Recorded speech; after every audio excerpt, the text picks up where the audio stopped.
இன்றைக்கி நம்ம என்ன பார்க்க போகிறோம்னா ஒழுக்கமுடைமையில் 4வது குறள் பார்க்குறோம். அதிகாரம் என்ன? 14 இல்லறவியல்.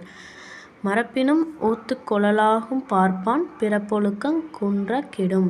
இந்த பிக்சரில் என்ன கொடுத்துருக்காங்கன்னு பார்ப்போமா? இதில் ஒருத்தர் என்ன பண்ணுறாரு, படிச்சிட்ருக்காரு.